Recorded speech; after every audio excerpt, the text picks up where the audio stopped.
So, Good. hello everyone. Today, our newest guest from the Holland, motivator, life coach, self improvement expert, and also lives in every world, like citizen of the world.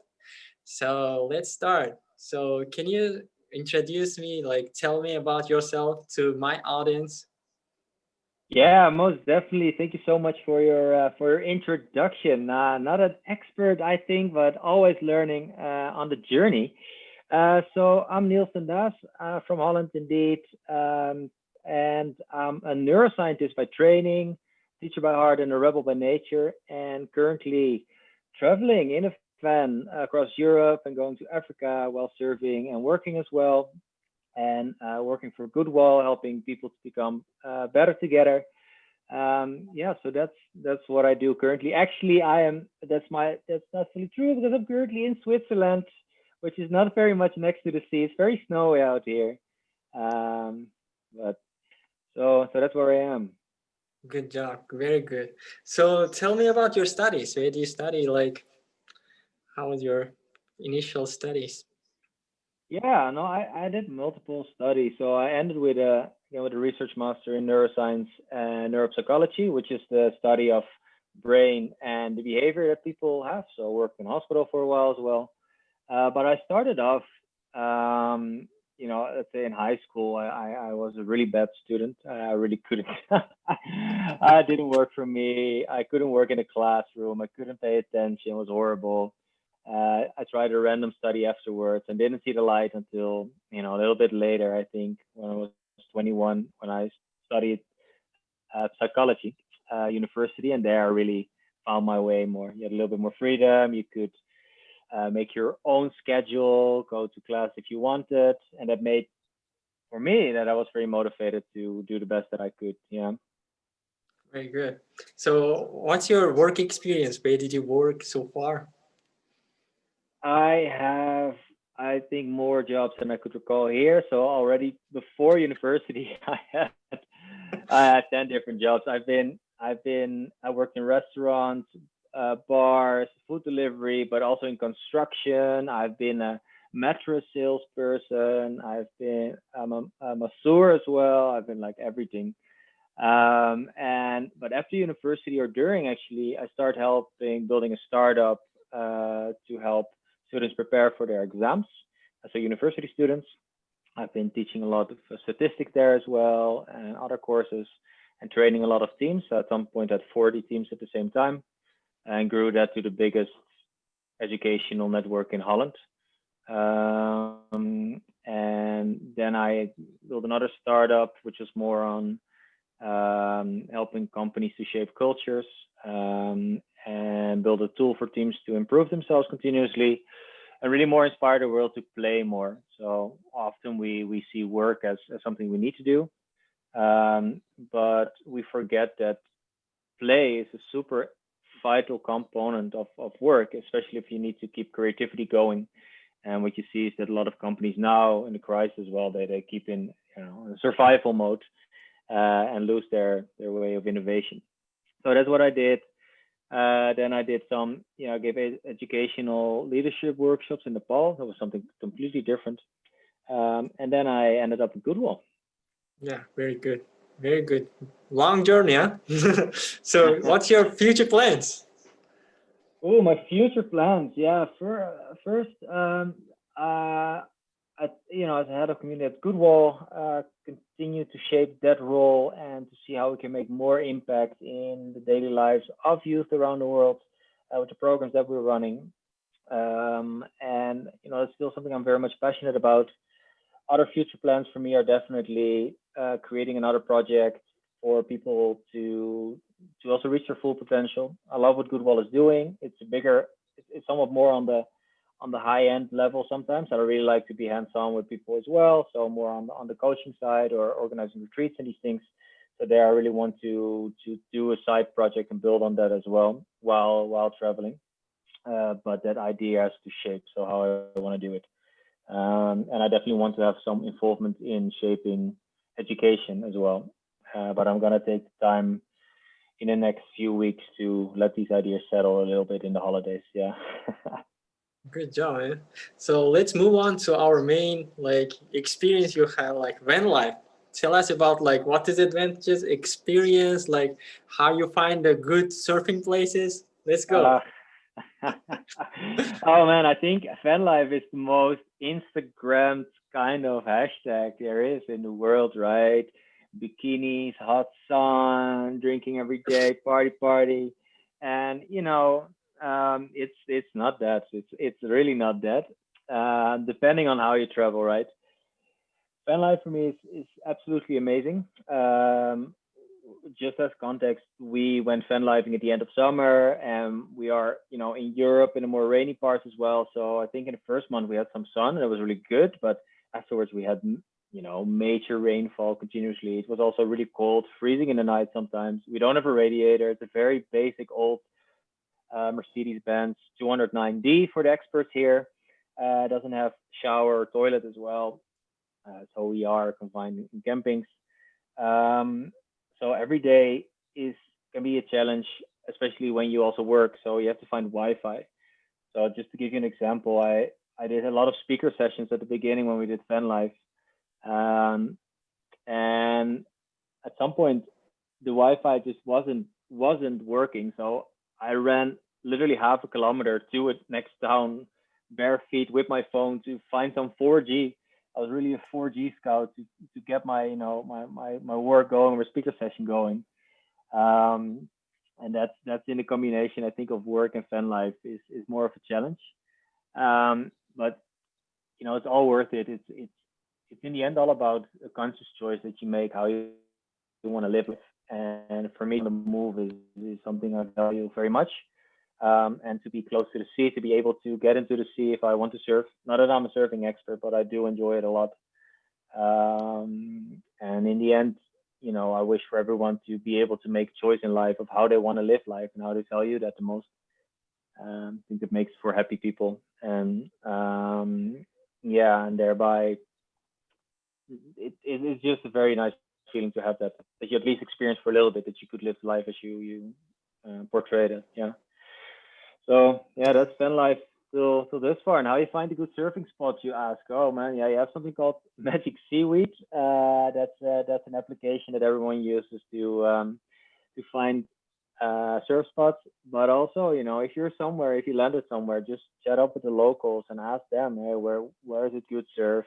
Which tides do you need to have? So low tide, high tide. Are there rips or currents or anything I need to be wary about? Because the sea is still a dangerous beast in that sense. You don't want to get sucked into it. Um, yeah, so I think that's most helpful. And on the local, I mean, in general, I mean that's the whole beauty of fan life and travel as well, that you can get to know new cultures Yeah. and shape your own perception by that. Yeah, understood. So next question, it's about the self-improvement. What is the motivation? What is the time management, minimalism that everybody's talking right now? Like less caring about stuff, more caring about things.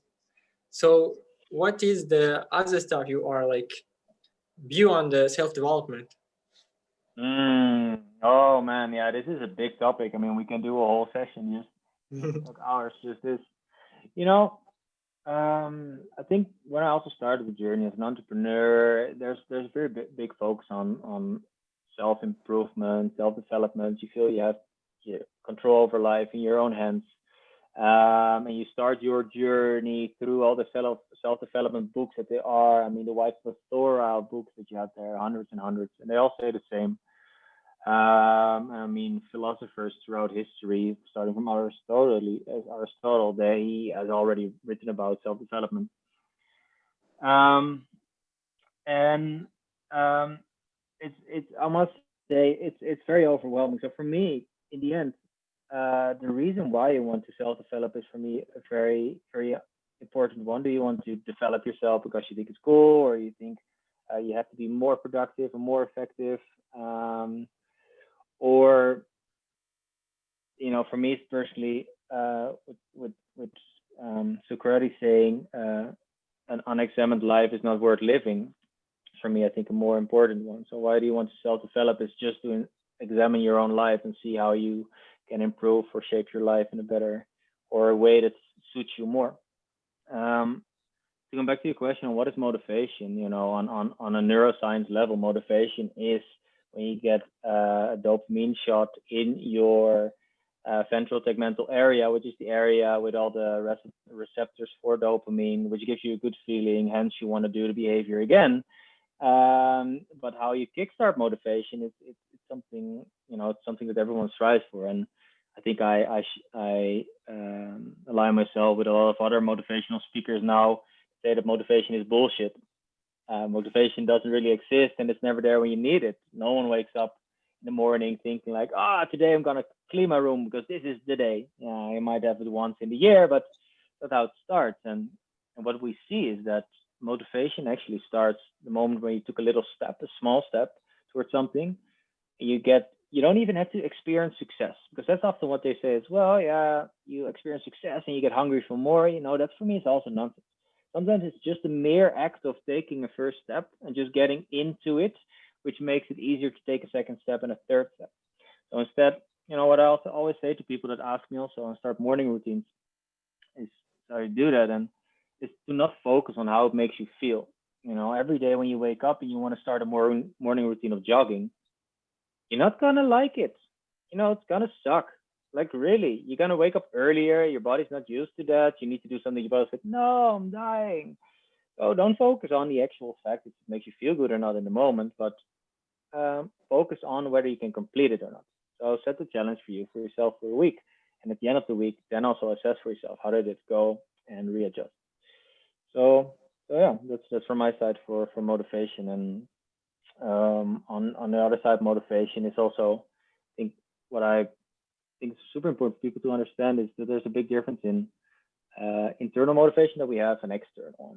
A very famous book about that, very popularized by Daniel Pink, Drive. So that you have three internal drivers, which is autonomy, we have purpose, and we have mastery. These are the things that drive us internally to become better. So mastery is something that you are good at and want to become better at. Purpose is the deeper why of things that we do. And autonomy is the feeling of freedom over our choices in how we can think about them or do them. But external motivation is still a very important one. And it's a little bit, I say that almost not devilized, it's not the right word, but made into an enemy. But that is money. Let's say money is an external, getting food or the other of the basic things. And that drives us Physical very much needs. still. Yeah, exactly. And what we see now is that, especially in our generation or generations to come, we have a lot of focus on you need to find purpose for your job, or that there's a bigger, if you don't have a job with meaningful, you don't want to do it. And we're very much shaped into that. The painful thing is that a lot of jobs don't have meaning actually. We shape our own meaning. And I don't think you always have to find the thing that you love, but just love the thing that you're doing, which is a very important switch. Um, and also to understand that external motivators work as slingshots for the long-term ones. So purpose is a very big thing. And to get to your purpose, you need these short motivational boosts, which can be money as well, or things that we see as bad. So to work really hard for bonuses on the job is fine if in the end that serves for getting a bigger purpose, setting up your own, let's say, big retreat, or setting up a school in a rural area to help kids there. Perfectly fine. Oh, so empowering. It's make me think. So, so what do you think about like finding passion? You started saying like not any job has their own like reality. Like we have to find our own like passion to pursue in life. Mm. So can you tell me how we can find our passion? Um, oof, yeah, I'm unsure if we can even find our passion in the sense of that it's something to look for. I think our passions often are, we can find something that we might be passionate about, something that we didn't do before, and that we feel like, hey, this is something that fires me up. And that's in the end what finding your passion for me means. That it's trying a lot of different things and at some point feeling that your heart beats faster because of one of these things in a certain way, and then want to pursue it more. A passion is that fire that lights inside of you when you do it. Whereas, purpose is something that gives you the deeper meaning to things and gets you through the dark and deep adversities to make you look further than where you are actually right now. So the thing that's bigger than yourself. So everyone that hasn't found their own passion yet, I would say do more stuff, try out more things, but also check the situation where you are right now, because as passion is really a feeling, it's very dependent on the situation where you are right now. So let's say you are in a dead end job that you feel you can't get out of, or you feel that you are at school what you don't like, or a study that is forced up on you by culture, your parents, or it's very difficult to feel passionate about things if you feel drained from all the energy. So sometimes the first step is actually check, how am I doing right now? Where am I? And what am I asking from myself? And if you want to find life questions, sometimes it's good to take a little break and see what comes flowing into you then. Yeah, that would be my advice. Yeah. And also how to build good habits, Mm. Yeah, so there's a lot of theory on habit, right? And I think one that I really like is the tiny habits from oh my god, now I forgot the name. How can I forget? BJ Fogg. He's very famous in his BJ Fogg model as well for motivation. And what it says is talks about habit pairing. So often we have habits throughout the day. I mean, we brush teeth, we go to toilets, or we go, or things we do already standardly. And if you want to build a new habit, the easiest thing is to build upon that. So let's say you want to make sure you drink a glass of water every day. It's very easy to make sure to pair that at the moment of waking up, because you wake up every day at some point. Now, the thing to success is also with the BJ Fogg model is actually in three things. So you have motivation, to what extent do you want to do it? You have the ability, so how easy is it to do it? And you have a trigger. So what is the trigger for you to actually start the behavior? Now, let's say you want to drink water every day, and you say, okay, I want to do it at when I wake up. When people wake up, they don't want to do things anymore that they said the day before, right? They were like, I wake up and I'm tired and whatever. How do you make the ability easier for yourself then? That is to put the glass of water there already next on your night cabinet. So when you wake up, you just take a drink. But this same secret is for if you want to jog in the morning. So no one is going to jog in the morning if you just tell it yourself. You give yourself negotiation time in the morning. What you need to do is you lay all your stuff already done there. Out of the bed, you have your jogging shoes there already and everything done. So the only thing you have to do is put it on and go running. But also have decided already which route are you going to run, like everything. It's a super simple rule for building habits. You set your habits the day before you do it, and there's no negotiation between your future self and the self in the past. It's not allowed. So your past self has made the decision for you. There's no negotiation. And that's also what you call discipline. Wow. You had a good experience on habit building. So my next question, like everybody has ideas, they have dreams, they have passion to do it, but sometimes dreams become a dream and it will not achieve it. Like it will not get as a reality. How, in order to achieve, we have to take this dream and make it to our goal in order to achieve. So how you and what recommendation you can give to build a goal in life, like a mission? Yeah, I think it's a very good question. And in all honesty, I am unsure if I'm the best goal setter in the world. I've heard before that people ask me questions about setting goals. And I don't think I'm humble in that sense. I've speaker sessions before about someone who set 5-year goals. He was that was Hassan saying he was first Sri Lankan to run a marathon in all 7 continents. It was very cool. Like also on Antarctica, super dope.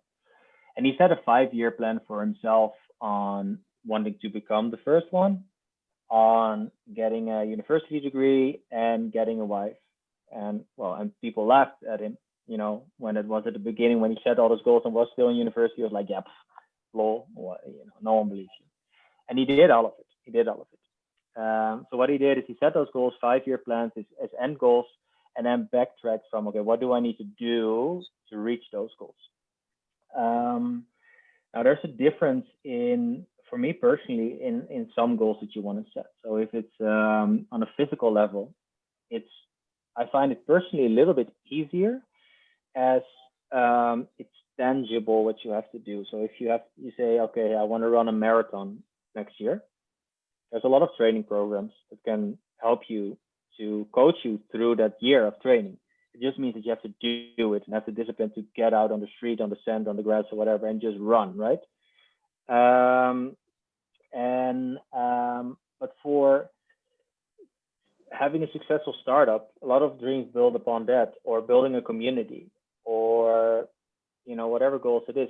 There's also a lot of dependency on external factors or luck. And there, I think it's good to set the goals and see what steps you need to take. But with those goals, the biggest advice is also to ask yourself, who do I need to get to that goal? Who do I need? What network do I need to build? Because that is the single most words and advice I got also from all other speaker sessions and everyone I talked to, is that your network is your net worth in that sense. Stolen from the last speaker I spoke to. It is true also, this position at Google I wouldn't have gotten if I didn't have my network, but also all the workshops I did in Nepal as well. With everything I've done, it's in the end your network that you're building. So yes, set those goals, but to set a goal, it's not so easy. It's not so difficult. I mean, you can tell yourself, okay, in 5 years, I have a successful podcast and I have 1,000 or 1,000,000 followers. I mean, that's a goal, right? That's easy to set. But how you get to that goal, that's way more difficult. So it's not the question of, can I set my goals? Is it, can I set the goals in a realistic way? And can I also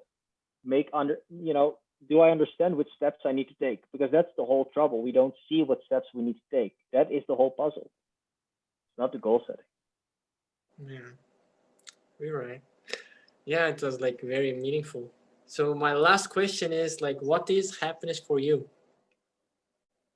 Beautiful. What is happiness for me? Two things. I think the moment when you feel alive, that is happiness, and that might come for me if I push my physical boundaries more often. So if after running a marathon or after climbing a mountain or whatever physical thing, or it is the moment of pure bliss where the mind is empty and there's headspace. I think headspace. Yeah, I think that is pure happiness for me. Broken free from the chains of daily chatter, thought, and busyness. Yeah, I'm feeling purely free. Wow, that's awesome. So this is our like last summarization of your words. You had a very great experience on life and other stuff too. Are very inspired to talk. Thank you for coming to our podcast. So Yeah, we man. are hope like you will also join other sections too. We will talk about other topics also. So yeah, can you summarize and finish the podcast for me? Like to give inspiration, motivation, and purpose in life to the viewers. Oh yeah, summarization. I think you can give, but for last thing, what I can share, you know, in the end, I think it's really important for everyone that listens here is first of all to understand that they matter in what way possible. You don't have to be unique or special or all that. That doesn't really matter. But in the end, in your core, you matter. Whatever you already do, and you can add value to those around you, whether it's just with a smile or some kindness or nothing. And I think if you focus on that and how to add value in those around you, you will in the end reach your goals and dreams that you are meant to do. Because in the end, often we see dreams that are reflected of those around us and are not really our dreams.